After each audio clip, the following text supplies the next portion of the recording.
세상에서 제일 어리석은 사람은요, 삶의 분명한 목표가 없는 사람입니다. 삶의 목표가 없으면 주어진 시간을 허비하고 낭비하며 살아갑니다. 무작정 살아가니까, 내가 태어났으니까 어쩔 수 없어서 살아가니까, 숨을 쉬고 있으니 그냥 사니까, 이런 인생이 얼마나 허황되고 헛된 인생이냐 하는 거예요.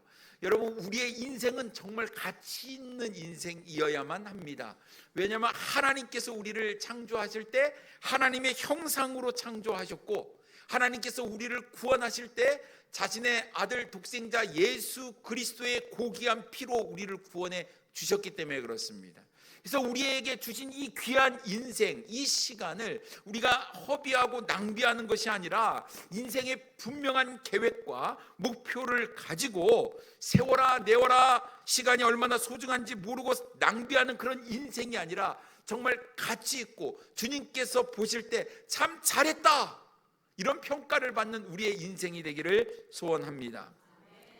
영향력 있는 삶을 살았던 성공한 사람들의 삶의 모습들을 보게 되면 공통적으로 가지고 있는 두 가지의 특징이 있습니다. 첫째는 분명한 목표가 있었다라는 것이고, 삶의 두 번째는 좋은 태도가 있었다라는 거예요.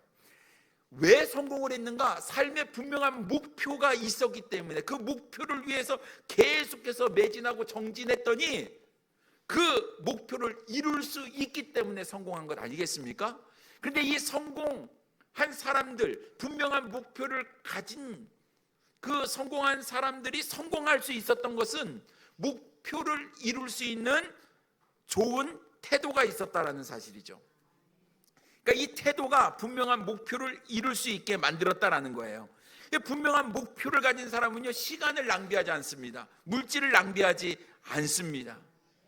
여러분, 나에게 주어진 삶을, 인생을 그냥 여러분 허송세월 보내서는 안 되고 주어진 시간을 잘 활용하는 것이 중요합니다.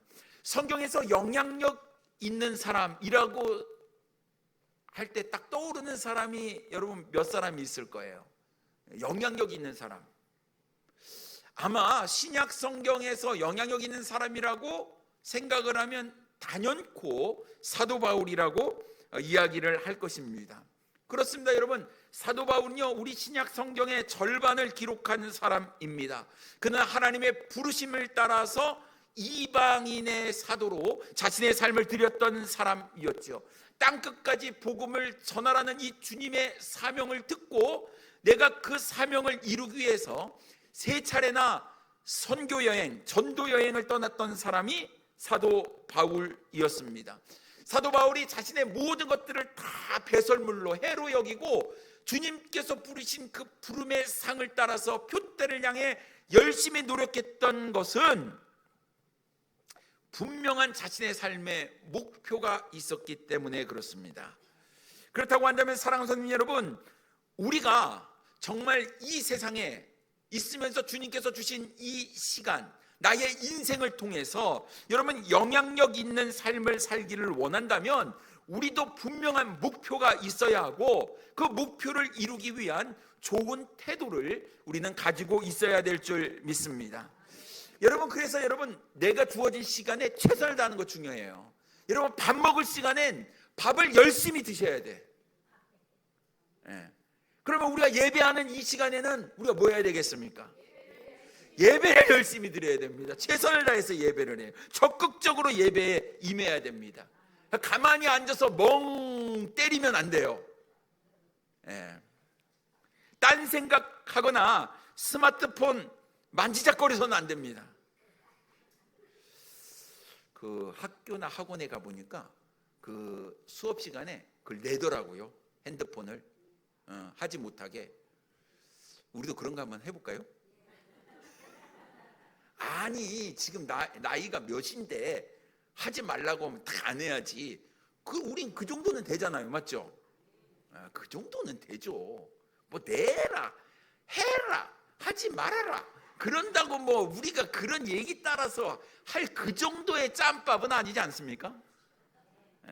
그래서 오늘 우리가 예배를 드리니까 내가 매 예배 시간이 내가 오늘 드리는 예배 중에 최고의 예배가 이 시간이다, 이런 마음으로 예배를 드려야 될 줄 믿습니다. 갑자기 우리 성도님들의 눈이 반짝반짝 빛나기 시작했어요. 수정같이 맑아. 너무 예쁘십니다. 우리 주님께서 우리에게 주신 삶, 우리에게 주신 시간, 우리에게 주신 물질, 이것을 우리가 잘 사용해서 정말 가치 있는 우리의 인생이 되려면 여러분, 우리의 삶에 분명한 목적과 목표를 갖춰야 되는데요, 오늘 우리는 본문 말씀을 가지고 삶의 목표를 세우라라는 제목으로 함께 은혜를 나누기를 원합니다. 삶의 목표, 우리 세 가지의 것을 오늘 살펴보기를 원하는데요, 첫째로 우리는 하나님의 영광을 위해 살아야 합니다. 31절 말씀에 보면 그런즉 너희가 먹든지 마시든지 무엇을 하든지 다 하나님의 영광을 위하여 하라라고 말씀하셨어요. 오늘 점심 식사 맛있게 하셨습니까? 세상에는 둘도 없는 카레예요. 우리 나오미 반 제일 연세가 많으신 분들이 정성을 다해서 칼질을 해서 야채를 썰고 볶고 해서 만든 카레, 그거 어디서 맛보지 못하는 카레입니다. 여러분, 먹을 때 어떻게 하나님의 영광을 위해서 드셨어요? 영광인가? 뭐 이런 생각이 들죠? 여러분, 오늘 청년부 교육관에서 선교 헌금을 위한 음료를 좀 드셨습니까? 난 안 먹어. 이러세요? 난 한 잔 갖고 그냥 열이 나나 먹을 거예요. 여러분, 카페인이 중독되더라도 선교를 위한 것이다 생각을 하시고 두 잔, 세 잔 드셔도 괜찮고, 내가 먹으면서 남도 이렇게 대접하는 것도 더 좋고, 그런 것 같습니다. 여러분, 우리가 먹든지 마시든지 무엇을 하든지 다 하나님의 영광을 위해서 하라 말씀하셨어요. 여러분, 우리의 삶의 전반적인 부분 무엇을 하든지 우리의 삶의 목표는 하나님의 영광이어야만 하는 것입니다. 하나님의 자녀 거듭난 그리스도인들의 삶의 분명한 목표는 하나님의 영광을 위해 사는 거예요. 여러분, 왜 우리가 하나님의 영광을 위해서 삽니까? 하나님으로부터 받은 은혜와 사랑이 너무 크기 때문에 그렇습니다. 여러분, 하나님께서 우리를 죄에서 구원해 주시기 위해서 자신의 아들 예수 그리스도 독생자를 십자가에 죽기까지 내어주심으로 우리를 사랑해 주셨잖아요. 여러분, 이것은요 정말 어떤 사랑하고 비교해도 갚을 수 없는 크고 놀라우신 귀한 사랑인 줄 믿습니다. 그렇기 때문에 이 놀라운 사랑을 깨달은 사람이라고 한다면 마땅히 하나님께 감사를 드리면서 살아야 하고 하나님께 영광을 돌리는 삶을 살아야 하는 것이죠. 이사야 43장 7절 말씀에 보면 내 이름으로 불려지는 모든 자 곧 내가 내 영광을 위하여 창조한 자를 오게 하라. 그를 내가 지었고 그를 내가 만들었느니라 라고 말씀하고 있습니다. 하나님께서 우리를 창조하셨는데 무엇을 위해서요? 내 영광, 하나님의 영광을 위해서 창조하셨다라는 거예요. 그래서 여러분, 우리가 먹든지 마시든지 무엇을 하든지 우리가 숨쉬는, 우리가 살아있는 우리의 삶의 모든 부분이 하나님께 영광을 돌려드려야 한다는 거예요. 근데 여러분, 세상 사람들이 하나님의 영광을 위해서 살아갈까요? 그렇지 않습니다. 여러분, 세상 사람들 중에 내가 하나님의 영광을 위해서 내가 살고 싶다라고 소원을 가진 사람 보셨습니까? 없지요. 저도 단 한 사람도 보지 못했습니다. 이 세상 사람들은요 하나님께 영광을 돌린 데는 아무런 관심이 없어요. 세상 사람들이 관심이 있는 것은 뭘까요? 자신의 유익, 자신의 행복, 이것이 삶의 전부예요. 전부. 세상 사람들의 관심사는 자기 자신에게 달려있다라는 거예요. 그러니까 하나님이 누구인지 알려고도 하지 않고 하나님께서 우리에게 주신 삶의 목표가 무엇인지 그것도 아랑곳하지 않는 거예요. 근데 왜 사람이 이렇게 됐냐 이거예요. 하나님의 형상으로 창조된 사람인데 말이죠. 뭐 때문에 그렇습니까? 죄 때문에 그런 거예요. 우리의 삶 가운데, 인간의 사람의 삶 가운데에 죄가 들어왔기 때문에 그렇습니다. 이 죄 때문에 하나님께 영광을 돌리는 삶에서 자기에게 영광을 돌리고 자기가 높아지고 자기가 인정받는 삶으로 바뀌게 되었다라는 거예요. 결국 세상 사람들은요 하나님 중심의 삶에서 내 중심의 삶으로 바뀌었다라는 것이죠. 근데 우리는 이 죄값을 예수 그리스도께서 다 사해 주셨기 때문에 이제는 내 것이 아니라 나는 누구의 것입니까? 주님의 것, 하나님의 것이잖아요. 그래서 우리는 당연히 하나님의 영광을 위해서 살아가야 한다라는 거예요. 여러분, 우리도 주님 믿기 전에는 나의 원하는 대로 살았잖아요. 내가 좋아하는 거, 내가 잘 되는 거, 나의 행복, 나의 유익을 위해서 살았잖아요. 세상 사람들과 똑같았습니다. 하지만 우리가 예수 그리스도를 믿고 구원받았을 때 우리의 가치관이 달라지고 우리의 삶이 달라지는 것 아닙니까?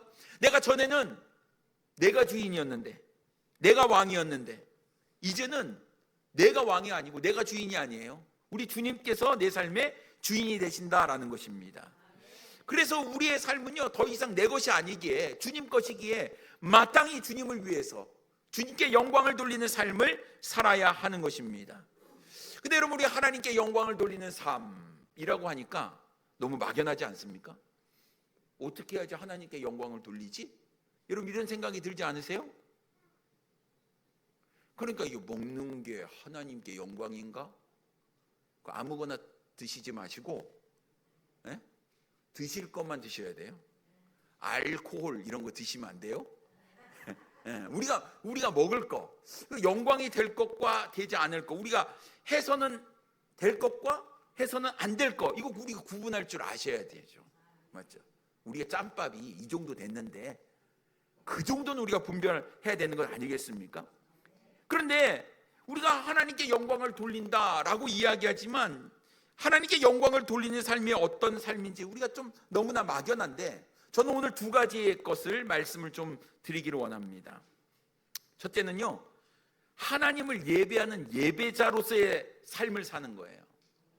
그것이 하나님께 영광을 돌리는 겁니다. 요한복음 4장 23절과 24절 말씀에 보면, 아버지께 참되게 예배하는 자들은 영과 진리로 예배할 때가 오나니 곧 이때라. 아버지께서는 자기에게 이렇게 예배하는 자들을 찾으시느니라. 하나님은 영이시니 예배하는 자가 영과 진리로 예배할지니라 라고 말씀하고 있습니다. 하나님은 예배하는 자를 찾고 계시는데, 우리를 통해서 하나님 예배를 받기를 원하시니까 우리는 예배 드리는 삶, 예배 드리는 삶을 잘 살아야 한다는 거예요. 여러분, 주일날 오는 것을 기대하고 오셔야 돼요. 기대함으로 오십니까? 기대함으로 오시는 분들은 지각을 안 해요.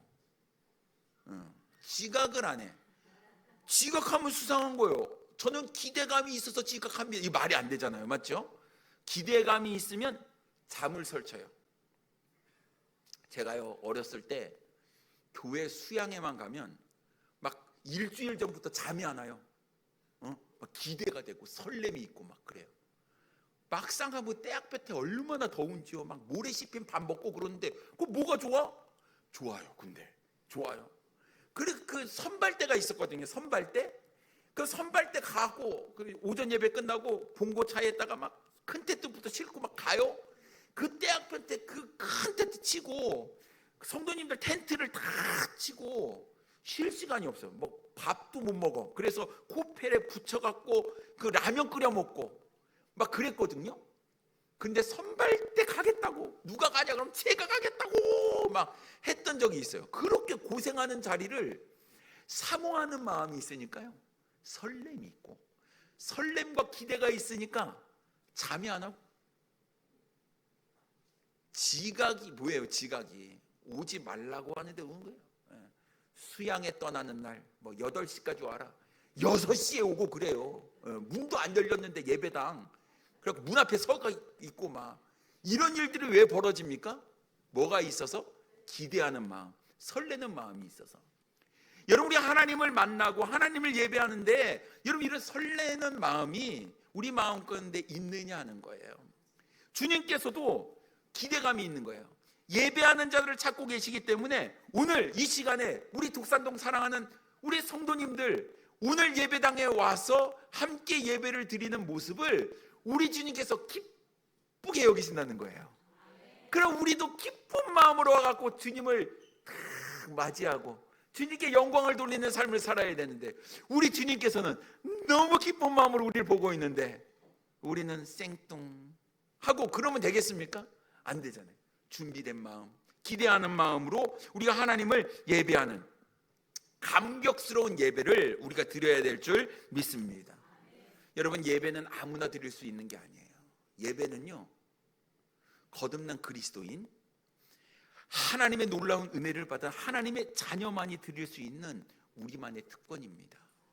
이 특권을 여러분, 우리가 얼마나 귀중하게 여겨야 하는지 우리는 잘 기억하셔야 돼요. 그래서 여러분, 매 예배 때마다 예배의 성공자가 우리는 돼야 될 줄 믿습니다. 여러분, 우리는 예배 보러 갑니까? 드리러 갑니까? 어떻게 드릴까요? 예배를 우리는 예배 보러 간다 이렇게 안 해요. 예배 드리러 간다 그래요. 원래 공식적인 국어 사전의 의미는 예배하다 이렇게 되는 거거든요. 예배하다, 이 배자 경배하는 거거든요. 그래서 우리가 하나님께 예배는 보러 가는 게 아니라 드리는 거예요. 그럼 여러분, 예배 시간에 커피 마시면서 말씀 좋네, 오케이, 그래, 깨달았어, 이런 게 예배가 아니다라는 거예요. 하나님의 말씀은 듣는 게 아니라 받는 겁니다. 그래서 내가 어떤 자세로 예배에 임하는가 굉장히 중요한 거예요. 그래서 예배는 전능하신 하나님께 포커스를 맞추고 우리가 드려야 하는 것이기 때문에 여러분, 예배 시간에 우리가 하는 행동 하나가 하나님께 은혜가 돼야 돼요. 우리가 참 은혜 시대에 살아서 감사한 거예요. 저 구약 시대 같으면 그냥 우리는 벼락 맞아 죽을지도 몰라요. 그런데 우리가 진짜 은혜 가운데 살고 있어서 하나님의 은혜를 누리며 사는데, 여러분, 우리가 그래서 예배에 우리가 잘 집중해야 돼요. 찬양을 부를 때도요, 이 찬양의 가사 하나하나를 우리가 음미하면서 정말 최선을 다해서 하나님께 우리 목청껏 마음을 다해 우리 찬양을 해야 되는 겁니다. 기도할 때도 마찬가지예요. 준비된 우리 집사님의 기도에 내 마음을 실어서 하나님께 드리는 이 기도가 되어야 하고요, 말씀을 받는 것도 마찬가지고, 우리가 마지막 예배 시간에 찬양을 부르면서 오늘 주신 하나님의 말씀을 되새김질하면서 내 자신을 하나님께 드리는 결단의 시간을 우리가 갖지 않습니까? 결단의 시간, 하나님께 내 삶을 드리는 결단의 시간. 결국 이렇게 하는 이유는 예배의 본질이 받기만 하는 것이 아니라 우리가 받고 드려야 하는 것이기 때문에 그렇습니다. 그래서 내가 예배를 참석을 했는데 받고 가기만 하면 이건 예배가 아니에요. 우리의 삶을 드려야 되는 거죠. 그래서 여러분, 오늘 말씀을 통해서 내가 뭔가를 결단을 꼭 하셔야 돼요. 한 가지는 결단하셔야 돼요. 난 이렇게 살겠다, 오늘 주신 말씀 갖고 내 삶에 이렇게 적용하겠다라는 결단이 있고, 그 결단을 주님께 드려야만 예배가 성립이 되는 겁니다. 그러니까 여러분, 오늘 예배 잘 드시려면 내가 오늘 말씀을 통해 그래 하나님의 영광을 위해서 내가 내 삶을 어떻게 할 것인가를 잘 마음 가운데 다짐하시고 주님께 여러분의 삶을 드릴 수 있기를 바랍니다. 두 번째로, 하나님께 감사하며 사는 것, 이것이 하나님께 영광을 돌려드리는 거예요. 시편 50편 23절에 보면 감사로 제사를 드리는 자가 나를 영화롭게 하나니, 이렇게 말씀하고 있습니다. 감사로 제사, 예배를 드리는 자가 하나님을 영화롭게 한다라는 것입니다. 그래서 여러분, 우리가 신약 성경에 보면 데살로니가전서의 5장에 범사에 감사라 그랬잖아요. 여러분, 모든 일에 감사해야 돼요. 모든 일에. 하나님께서 하시는 일에는 후회하심이 없는 줄 믿습니다. 나를 향하신 하나님의 계획 가운데는 잘못된 것이 하나도 없음을 우리는 믿습니다. 지금 내가 모르니까, 하나님의 뜻을 모르기 때문에 우리는 당장 나에게 주어진 삶의 문제 앞에서 무너지고 실망하고 낙심하는 모습이 있지만, 여러분, 모든 것 다 하나님의 계획하심 가운데 있기 때문에 여러분, 우리는 늘 어떤 상황에 처해 있어도 감사할 수 있어야 하는 것입니다. 여러분, 우리 기도할 때 어떻게 기도 시작하십니까? 하나님 아버지,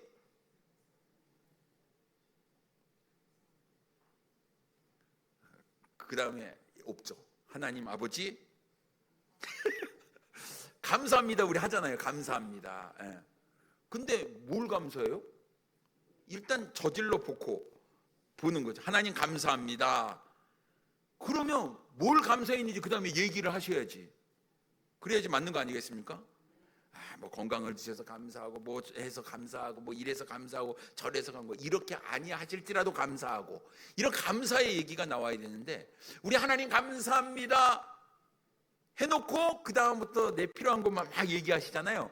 그러니까 이게 우리가 감사가 생활화되려면 우리의 기도부터 바꿔야겠다, 이런 생각을 하게 됩니다. 그래서 여러분, 우리의 삶 가운데 정말 감사의 제목들이 많이 나올 수 있도록 여러분, 우리의 삶을 보면서 늘 감사로 훈련하셔야 될 것 같아요. 이래도 감사, 저래도 감사, 감사. 이 감사도 해보신 분이 감사를 잘하는 것 같습니다. 그래서 여러분, 늘 감사하는 것, 이것은 하나님의 뜻이라고 말씀하셨고, 이 감사가 하나님을 영화롭게 하는 것이라고 말씀을 하셨으니까, 여러분, 예배의 성공자, 그리고 감사를 잘하시는 우리 사랑 성도님들 되기를 원합니다. 두 번째로, 우리는 우리의 삶의 목표요, 교회를 세우는 자가 되어야 합니다.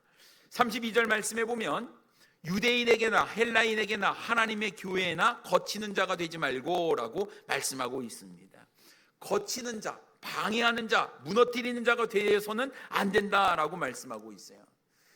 전에도 말씀드렸지만 교회는요, 그리스도의 몸입니다. 교회는요, 정말 소중한 거예요. 우리가 주님을 사랑한다라고 이야기하면 교회를 사랑해야 하는 것입니다.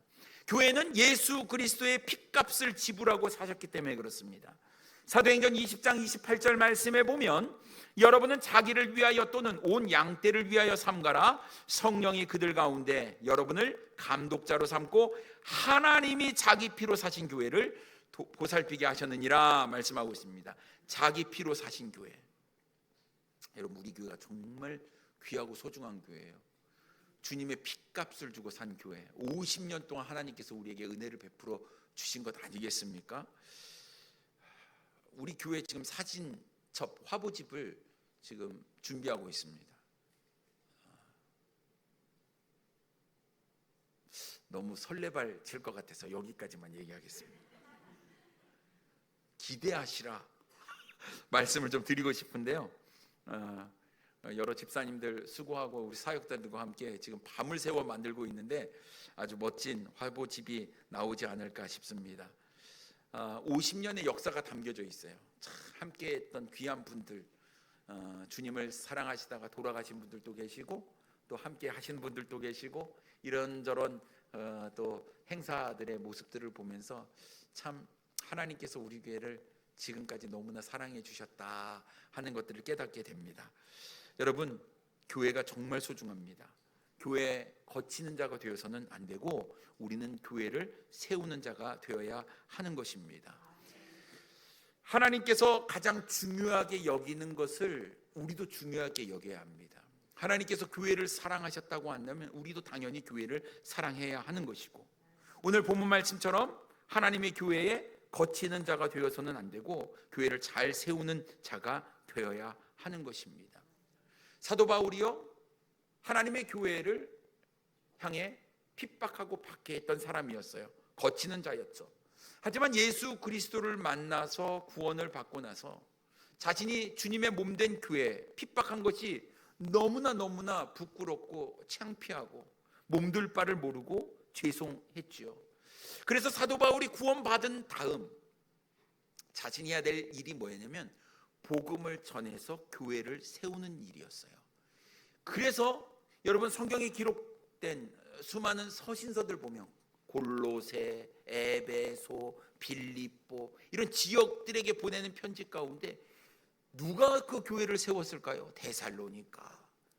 다 사도 바울이 세운 거예요. 복음 전해서 구원받게 하고 교회를 세우는 일을 사도 바울이 했습니다. 그래서 사도 바울은 골로새서 1장 24절에 이렇게 고백을 해요. 나는 이제 너희를 위하여 받는 괴로움을 기뻐하고 그리스도의 남은 고난을 그의 몸된 교회를 위하여 내 육체에 채우노라. 그의 몸된 교회를 위하여 그리스도의 남은 고난을 자신의 육체 가운데 채우겠다라는 거예요. 주님의 몸된 교회를 위해서라고 한다면 그리스도를 위해서 받는 모든 핍박과 박해와 고난도 내가 그것을 감내하겠다라는 사도 바울의 믿음의 고백이었다라는 것입니다. 그러니 여러분, 우리도 교회에 거치는 자가 되는 게 아니라 교회를 세우는 자가 되어야 될 줄 믿습니다. 여러분, 신앙생활은요 개인적으로 하는 것이 아니라 함께 모여서 하는 거예요. 우리를 몸된 교회의 지체로 만들어 주셨기 때문에 그렇습니다. 그래서 여러분, 함께 모이면 힘이 나는 거예요. 함께 얼굴을 맞대고 교제하는 것이 얼마나 우리의 삶 가운데 기쁨이 되는지 모릅니다. 여러분, 누가 나를 위해서 기도해 주겠습니까? 누구요? 여러분. 여러분, 우리 주변 옆에 있는 분 한번 보세요. 정말 주 안의 형제 자매들, 그분이 나를 위해서 기도해 줄 사람이고 기도하고 계시는 분인 줄 믿습니다. 그래서 여러분, 우리가 함께 든든히 교회를 세우기 위해서 우리 지체 한 사람 한 사람이 든든히 서야 된다라는 것이고, 여러분, 한 사람의 믿음에 나고자도 있어서는 안 될 줄 믿습니다. 지체의 아픔은 곧 나의 아픔이고, 지체의 슬픔은 곧 나의 슬픔이 되어야 하고, 지체의 기쁨은 곧 나의 기쁨이 되어야 하고, 지체의 감사는 곧 나의 감사가 되어야 하는 것입니다. 그래야 교회가 든든히 서게 되는 것이죠.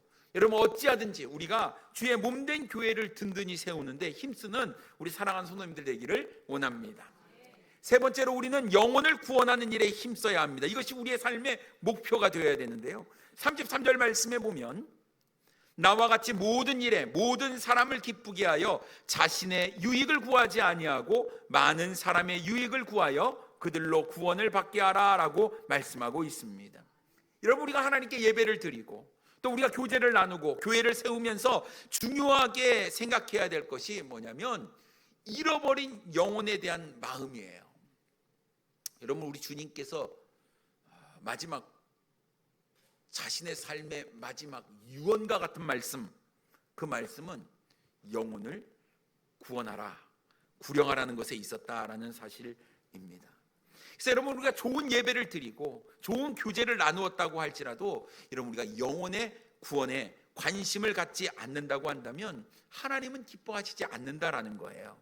그래서 여러분, 모일 때마다 우리가 영혼에 대한 관심을 가지고 어떻게 하든지 한 영혼, 천하보다 귀한 한 영혼이 구원받기를 열망하는 마음으로 우리가 살아야 될 줄 믿습니다. 교회 창립 50주년 기념 예배가 이제 곧 다가옵니다. 영혼을 전도하기 위해서는 여러분, 전도해야지 그래서는 전도가 안 돼요. 그럼 어떻게 해야 될까요? 여러분, 스마트폰을 한번 딱, 지금 말고 스마트폰을 여러분 한번 딱 보시고, 여러분 폰에 전화번호부가 있지 않습니까? 전화번호를 한번 살펴보세요. 그러면 뭐 우리 교회 성도들도 지체들도 있고 또 예수 믿는 사람들도 있고 안 믿는 사람들도 있잖아요. 이런 분들에게 내가 어떻게 하면 복음을 전할까, 이거 좀 고민하시고 특별히 이번 창립 50주년을 앞두고 여러분 전화번호부에 있는 분들에게 내가 연락을 한번 해야겠다, 이렇게 생각을 하시고, 여러분 이번에 우리가 모바일 초청장 만들었는데요, 혹시 받으셨습니까? 그런 게 있었어요? 있었는데 못 받아보셨어요? 못 받아보셨? 이상하네. 오늘 아침에 제가 발송을 했는데 이제 보니까 그거 제가 문자 메시지 보내는 거 안 보시는 분들이 계시구만. 딱 두 분만 저에게 응답을 하세요. 아멘 해갖고 보내시는 분이 딱 두 분 계시고, 나머지는 보시는지 안 보시는지 모르겠는데 오늘 지금 말고 나중에 예배 끝나고 한번 보세요. 링크가 걸려 있습니다. 거기 보면 클릭을 딱 하면요, 우리 교회 50주년 기념예배 초대합니다 라고 교회 우리 행사 사진도 넣고요, 초대 영상도 집어넣고 그렇게 만들었는데요, 그거를 여러분 전화번호부에 있는 여러분 사랑하는 분들에게 한 번씩 보내세요. 우리 예배가 있습니다. 초대장이니까 딱 보내시면 자동 전도가 되지 않을까 싶습니다. 여러분, 어찌하든지 우리가 영혼에 관심이 있어야 됩니다. 영혼, 주님께서 제일 원하시는 거예요. 교회의 존재 목적도 영혼 구령에 있습니다. 영혼 구령하여 제자 삼는 것이 교회의 목적이에요. 그렇기 때문에 여러분, 우리만 주님의 은혜를 누리고 깨닫고 나만 천국 가면 되는 것이 아니라 우리가 함께 가야 되는 것 아니겠습니까? 분명한 복음이 있고 분명한 구령의 역사가 있는 여러분, 우리 교회에 성도들을 전도하고 인도해서 하나님의 말씀 듣게 하고 예수 그리스도를 믿어 거듭나는 놀라운 역사가 일어나기를 원합니다. 사도 바울이 자신의 인생을 돌아보면서 꼭 기억하는 자신의 삶의 세 가지 목표, 여러분, 첫째는 무엇을 하든지 하나님께 영광을 돌리는 삶, 그리고 주의 몸된 교회를 세우는 삶, 그리고 잃어버린 영혼을 구원하는 삶. 이것이 사도 바울의 목표였어요. 그렇다면 우리도 우리의 인생에 분명한 목표가 있어야 되지 않을까요? 사도 바울이 가졌던 이 목표를 통해서 우리도 그런 삶의 목표를 갖기를 원합니다. 하나님이 기뻐하시는 일, 그 일을 나의 삶의 목표로 삼고 하나님께서 원하시는 대로 우리를 통해서 귀한 구경의 열매들이 맺혀지도록 여러분의 삶을 주님께 드리시기를 바랍니다. 여러분, 우리가 조금만 수고하면, 우리가 조금만 노력하면 우리의 사랑하는 사람들이 주님을 믿게 된다면 그것보다 더 가치 있는 일이 어디 있겠습니까? 이제요, 우리에게 주어진 우리의 삶을 그냥 보내는 것이 아니라 분명한 목적을 가지고 여러분 가치 있게 살아가시는 우리 성도님 되기 원합니다. 기도하겠습니다.